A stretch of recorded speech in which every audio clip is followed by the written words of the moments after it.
The real legacy. Jonathan and Susie, just give them a hand here. Jonathan and Susan, your dad left sooner than we thought he would go. But before he left, he put himself in you. The most important part of your father's legacy is you.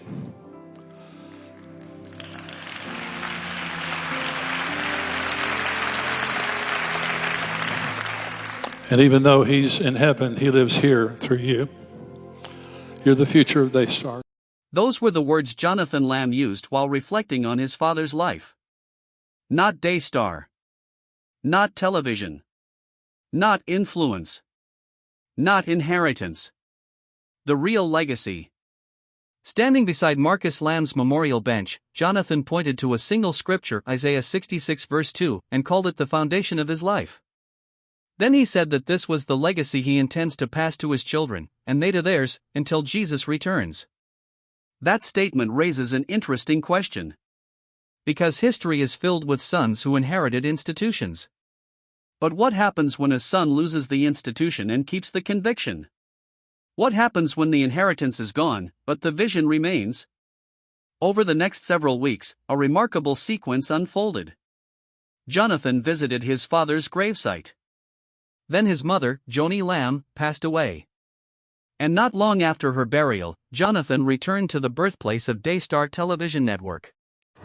So I'm here in Dallas, Texas, at the site of the first television tower that God miraculously opened a door for my dad to acquire to really launch his Christian television ministry into the next level, as he came from a small station in Montgomery, Alabama to Dallas, Texas, where things really started to grow. And it's really a miracle that they were able to get this TV tower, because it was a perfect plot of land that was in between the airspace of Dallas-Fort Worth Airport and Dallas-Love Field Airport. To build a tower, you can't be in their airspace. And there's like this small plot of land on a riverbank here in the Dallas/Las Colinas area that they were able to get and build on. And this is a tower that broadcasted Daystar signal throughout the Dallas-Fort Worth Metroplex from the very early days. These are not places of power. They are places of origin. And throughout history, when people return to origins, they are often trying to answer a question about the future. So before we ask what Jonathan Lamb might do next, let's ask a different question. What have men in similar situations done before him? History offers several answers. When the son of a founder loses the institution but keeps the conviction, he usually chooses one of two paths. The first is preservation. The second is continuation. Preservation says, I will protect what was. Continuation says, I will build what should be. Why have you tried to shut up Denise? Why have you threatened her with lawsuits? Jonathan? Why? I want to know. Stop. What does Denise know that's so incriminating to She you? doesn't know anything. She doesn't know anything. I know every So why are you so part. I know scared of every her? part. I know every You completely shut down an incredible ministry that was inspired by my father because you wanted to cut ties with her. The more interesting question here.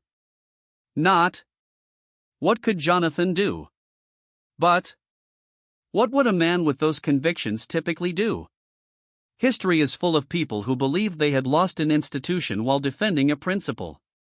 Some spent their lives preserving the founder's memory. Others spent their lives building what they believed the founder intended. Because conviction has a strange quality. It rarely wants to remain in a museum. It wants to be lived, demonstrated, made visible. And that's why a man who believes he has sacrificed position, influence, inheritance, and even family relationships for a conviction often becomes more committed to that conviction, not less. Once the cost has been paid, there is little incentive to retreat. The question becomes, if this belief cost me everything, what am I going to do with it now? And that brings us back to Jonathan. Because visits to graves and founding locations are rarely about geography. They're about identity. Throughout history, leaders have often returned to places of origin before beginning a new chapter. Remember the founder. Revisit the mission. Clarify the principles. Then decide what comes next. Whether Jonathan intends that, nobody outside his inner circle can know. But history suggests something important. If a person truly believes the founder's vision has been forgotten, preserving that vision is one option.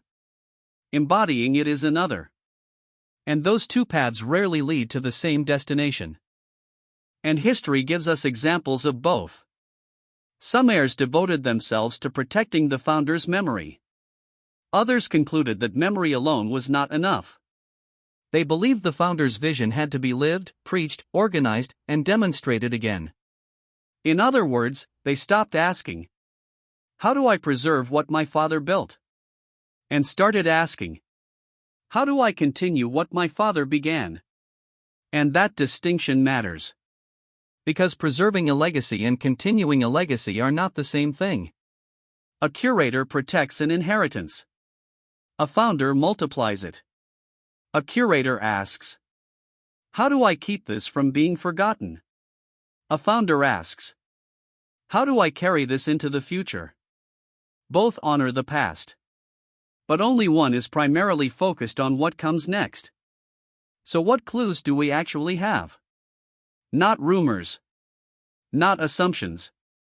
Not predictions. Just the things Jonathan himself has chosen to emphasize. And what's striking is that he keeps returning to the same themes. Scripture. Legacy. Conviction. Origins. Not ownership. Not titles. Not control. When he stood beside his father's memorial bench, he didn't talk about what had been taken from him. He talked about what would be passed on through him. And historically, that's the language of transmission. Not preservation alone, but continuation. And if that's true, then another question emerges. What exactly is Jonathan trying to pass on? Because institutions can be inherited. Money can be inherited. Positions can be inherited. But convictions have to be taught. They have to be lived. They have to be embodied. And that's why Jonathan's reference to Isaiah 66 verse 2 may be more significant than it first appears. He didn't point to a building. He pointed to a belief. He didn't describe a network. He described a foundation. And foundations are not built to be admired. They are built to support whatever comes next. And that's where the question becomes unavoidable. Are we watching a man preserve a memory? Or are we watching the beginning of a new chapter? Because founders leave behind more than organizations. They leave behind ideas. And while organizations can change over time, ideas have a way of resurfacing when someone believes they are still worth pursuing. I just happened to come out here and take a little visit going down memory lane. Here's the tower. To God be the glory to be able to acquire that. Without it, my dad's television ministry in Dallas never would have taken off. And so it's just great to be able to come back and reflect on how good God has been over the years to open up the doors and allow the ministry to grow and to reach many souls. Jonathan's recent journey has taken him back to two places of origin. His father's resting place. And the birthplace of the ministry that changed his family's life. Maybe those visits were simply personal moments. Or maybe they were something more. History cannot tell us what Jonathan Lamb will do next. But history does suggest this. When a man starts talking about the real legacy, he may not be looking backward. He may be deciding what deserves to be carried forward. We'll be watching closely to see what Jonathan does next, and if history has any clues, the next chapter could be just as interesting as the last. If you're new here, subscribe and join us as we continue following this story. And if you'd like to help support the channel, we'd be grateful for your support. Thanks for watching, and I'll see you in the next video.